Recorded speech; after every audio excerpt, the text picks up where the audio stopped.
Nous allons voir au travers de cette publication qu'est-ce que signifie l'unité de la foi. Et pour cela, nous allons lire les versets 12 à 19 du chapitre 4 dans la lettre aux Éphésiens, qui nous enseigne ceci. Par ces dons, le Christ a voulu former ceux qui appartiennent à Dieu, afin qu'ils soient tous convenablement équipés pour leur service en tant que chrétiens, et que chacun soit rendu capable d'exercer son ministère pour construire le corps du Christ. Il nous a donné ses frères pour que nous parvenions à une profonde unité par le moyen de la foi. Ainsi nous parviendrons tous ensemble à l'unité de la foi. Nous aurons peu à peu une même foi et une même connaissance du Fils de Dieu, pour que notre personnalité atteigne son plein épanouissement sur le modèle du Christ. Finalement, nous serons des chrétiens adultes et nous atteindrons la taille parfaite du Christ pour former tous ensemble cet homme parfait qui constitue la plénitude qui nous vient du Christ.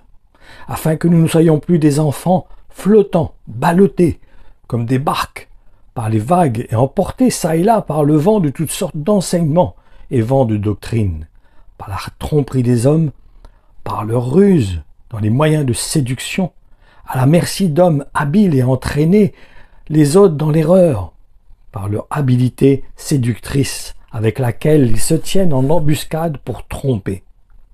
Dieu veut que nous maintenions fidèlement la vérité, en l'exprimant dans l'amour et que nous la prêchions par toute notre vie. Ainsi nous entrerons dans une communion toujours plus intime avec celui qui est la tête de l'Église, le Christ vivant. Nous grandirons vers celui qu'à tous égards, jusqu'à ce que nous ayons pleinement atteint sa mesure. C'est de lui qui est la tête, que toutes les parties du corps tiennent ensemble et sont unies en restant dans sa dépendance. Et grâce à tous les liens de son assistance, bien assemblés, ajustés et serrés ensemble, que tout le corps, bien coordonné, formant un solide assemblage, tire son accroissement selon la force qui convient à chacune de ses parties. Sa cohésion et sa forte unité lui venant de toutes les articulations. Ainsi, lorsque chaque partie fonctionne comme elle doit, le corps entier grandit et se développe. Et quand chaque partie du corps fait son travail, le corps grandit et se construit par l'amour. Par conséquent, voici ce que je voudrais sérieusement vous mettre à cœur. Je vous conjure solennellement, au nom du Seigneur et en sa présence, d'abandonner la vie superficielle et vaine des sans-dieux qui vivent en aveugles dans un monde d'illusions.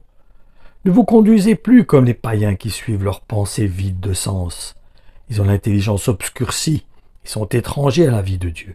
À cause de l'ignorance qui est en eux, à cause de l'endurcissement de leur cœur, ils en sont ainsi eux-mêmes bannis de la vie qui vient de Dieu. Ayant cessé d'être vigilants, ils ont perdu tout sentiment de honte et ils se conduisent n'importe comment.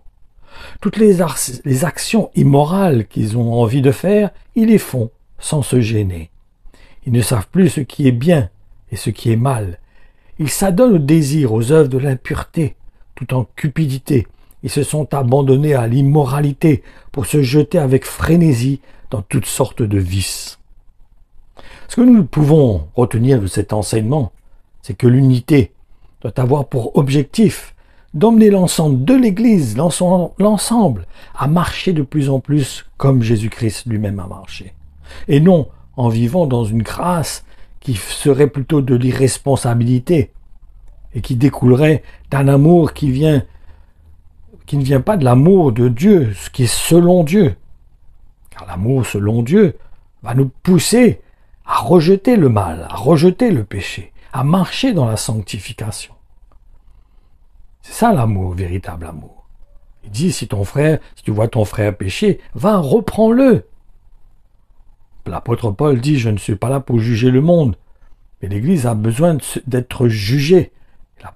Il y a aussi une prophétie qui nous dit que l'Église sera jugée en premier. Donc, ce jugement, c'est cette œuvre dans notre cœur. C'est cette construction. C'est constamment d'être sous le feu de l'esprit afin de pouvoir marcher dans la volonté de Dieu.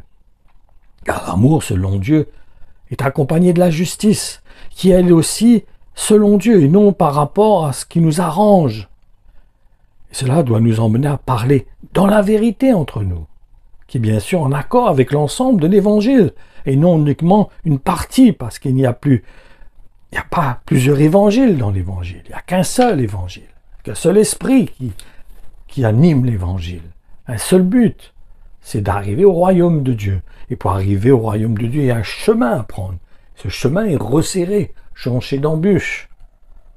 Et c'est pour cela que nous avons besoin d'être entourés, d'être fortifiés, d'être encouragés par toutes sortes de ministères, par les 5 ministères et par les dons qui sont donnés à l'Église, afin de nous fortifier, afin d'être soutenus, d'être fortifiés par la grâce de Dieu, pour marcher sur ce chemin.